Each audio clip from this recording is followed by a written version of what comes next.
And I hope I'm visible and audible, because as always, the tension always is whether the internet connection remains reliable or not. In my previous live stream, I predicted that Donald Trump would win, and actually I had predicted Donald Trump victory almost as back as August. You can browse through my YouTube channel and look for the videos that I uploaded on 9th August and 11th August of this year, where I talked about the path to victory in the US presidential elections, and I had clearly said that if the Democratic candidate has to win, then they need to win in all three states out of Wisconsin, Michigan, and Pennsylvania. And as things stand now, Donald Trump has won in Wisconsin and Pennsylvania. I had said that if Trump wins in either one of these three states, which are called the Blue Wall states or the Great Lakes states, then Republican candidate, that is Trump, will win.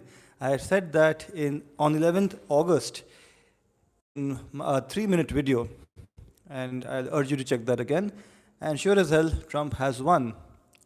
Now, the Associated Press has projected that Trump wins. As I had said in the previous live stream, that media organizations predict who the winner is going to be, project the winner, and this media projections usually are correct, but they are certified by the Electoral College in each of the 50 states, and this message from each state goes to the capital of the US, that is Washington, D.C., and the entire process is certified on 6th of January in a joint session in the United States Congress, and usually this is presided over by the Vice President, who in this case is going to be Kamala Harris, who is going to have to certify that not only Trump won, but she lost. And on 20th January, the president-elect is sworn in, so that will mark the day when Donald Trump gets sworn in as the next president of the United States. So it feels good. The title of this live stream is Gloating and Gaslighting. So I'll be the one doing the gloating, because finally, after 3 consecutive US presidential election cycles of predicting or failing to predict correctly the winner, I predicted Romney would win in 2012, Hillary Clinton would win in 2016, and Trump would win in 2020. So I got all those predictions wrong, and finally I have broken the streak, and now in 2024, my prediction that Trump would win has proved to be correct. And somebody like Alan Lichtman, who got all the US presidential election races correct, right from 1984, except 2000, where Al Gore did not win, as was his prediction. But 2000 was a contested election. But Alan Lichtman got the prediction wrong. And he even had a 3-hour-long live stream, which I had the opportunity of watching. And it doesn't do him any discredit, because every once in a while you can get something wrong, and he has been correct since 1860. To get one prediction wrong since 1860 in 2024, that doesn't make the keys bad, but I felt, even when I went through his keys, I felt that they were not being interpreted correctly. When Alan Lichtman himself interpreted his 13 keys to the US presidency, he said the foreign policy and the economy, all these things go in favor of the Democratic administration, which I did not feel was the case. Certainly not foreign policy. Foreign policy certainly was not in favor of the Democrats. I felt they were going against the incumbent party, but Lichtman felt that they were in favor of the Democrats. So there you have it. He stuck to Kamala Harris as his prediction, and finally he has been proved to be incorrect. And I have been proved to be correct. The other poll I want to talk about before we get into other aspects, there are lots of things I want to discuss in this live stream, but the first thing that I want to discuss is the Ann Selzer Iowa polls. Now, because we are on this American application, YouTube, and my news feed or my feed on YouTube is largely filled with American media options, I was bombarded with these video suggestions talking about this Iowa poll, the Des Moines Register Iowa poll, which talked about how the Iowa poll is showing a surprising result, and this Iowa poll is never wrong, beyond 2 percentage points, it's never wrong, and it is predicting that Kamala Harris is 3 percentage points ahead of Donald Trump. Now, Iowa is a solid red state, solid Republican state. Nobody expected Iowa to be in play. To have a reputed pollster like Ann Selzer for the Des Moines Register saying that Iowa was in play and Kamala Harris could win in Iowa really did change the possibility of the outcome. And people started believing, including yours truly, that there is a possibility, maybe there is a vote for Kamala Harris that nobody is able to see. But as it turned out, Trump won by more than 10 percentage points in Iowa. I believe 13 percentage points in Iowa. And it really doesn't make sense. How can somebody get all the polls correct and then predict something like this? Nobody was expecting Kamala Harris to win Iowa. Why would you put your credibility at stake by coming up with this kind of a poll at the eve of the elections? It just strengthens the narrative that there is a media agenda against Trump, even if there isn't. Next, I want to talk about one of my favorite YouTube channels, which I follow a lot. This is something called Secular Talk, which again, today, this morning, in my local time, this morning, I saw a video, I believe 6 to 7 hours back, I saw a video where he talked about the exit polls. And the exit poll data suggested that Trump will not have good news awaiting him. But Trump has won on all counts as things stand now. He has also won the popular vote. Nobody expected that. So again, I don't really understand why this was the case. Another ad that I did not like from the Democratic side is, yes, the most powerful issue on which the Democrats could have expected to win is the women's rights issues or the reproductive rights issues, which definitely is something which I don't understand.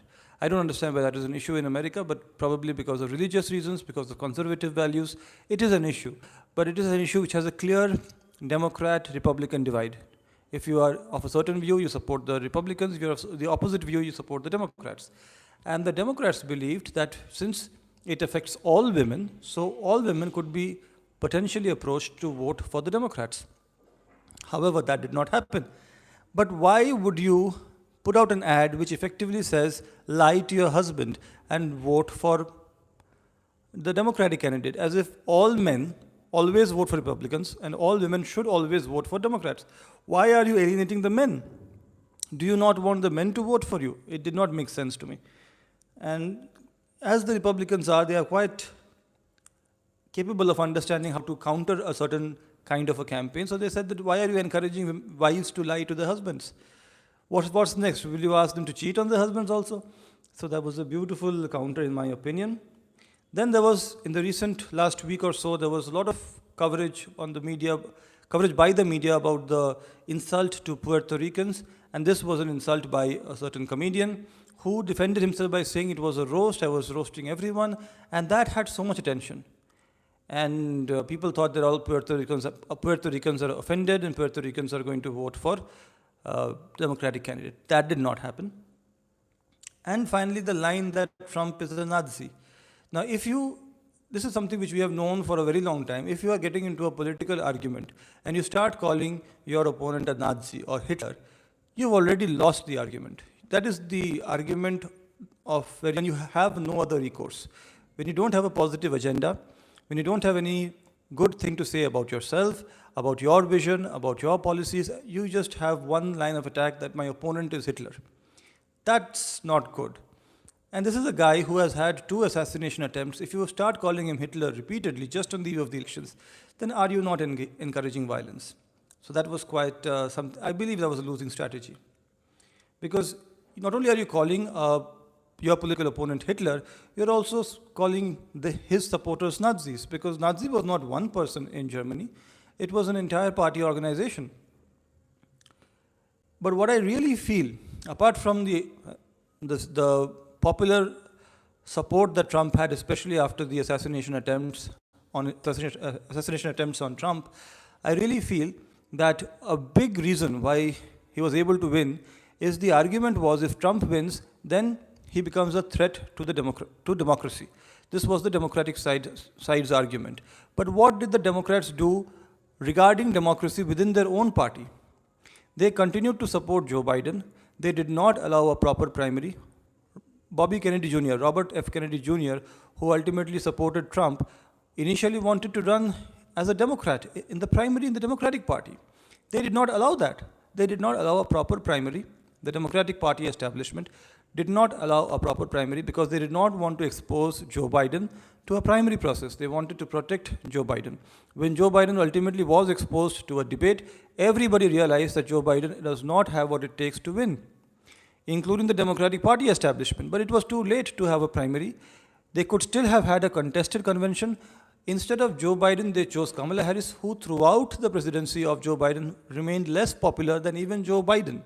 But suddenly, now Kamala Harris was believed to be this really popular person, and she replaced Joe Biden as the candidate without a proper primary, without any opportunity for any contest at the convention, because wise people believe that a contested convention is going to be a recipe for disaster. So Joe Biden ceases to be the candidate, but he continues to be the president, as if being the president is easier than running for re-election. So it was a murky message at best. It was sloppy messaging and disingenuous, to be really honest. That did not resonate with the voters, clearly. And what I really feel is this election was the podcast election, the YouTube election, if you can say. And Trump went on all the popular podcasts, including the most popular podcast that we're all aware of, the Joe Rogan Experience. And Joe Rogan, to his credit, gave 3 hours time to Trump. Nobody could say that Trump did not have enough time to expose himself. It was 3 hours. He sat there, he spoke with Joe Rogan. Everybody criticized Joe Rogan for a softball interview. But then Joe Rogan invited Kamala Harris, and she refused. And she refused in the most insulting way imaginable. She said, come over to my place, have the podcast here. We can only give you 1 hour, when Trump went on for 3 hours. And you basically pushed Joe Rogan, in my opinion. I don't know Joe Rogan, but in my opinion, you pushed Joe Rogan to the Republican side. Joe Rogan, somebody who has so much following, that podcast alone had more than 40 million views. And Kamala Harris did not accept the invitation to appear on Joe Rogan.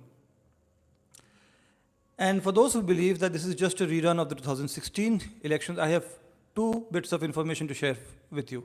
First, Trump is most likely to win the popular vote, which he did not win in 2016. And he is also likely to win in Nevada, which he did not win in 2016. So this really effectively is a bigger victory for Trump than it was in 2016. And rightly so, because at least in 2016, he was running against somebody who had gone through a proper primary process. In this particular election, once Joe Biden started misfiring in the debate against Trump, people got into a hurry. Finally, after the debate, they got into a hurry to replace Biden.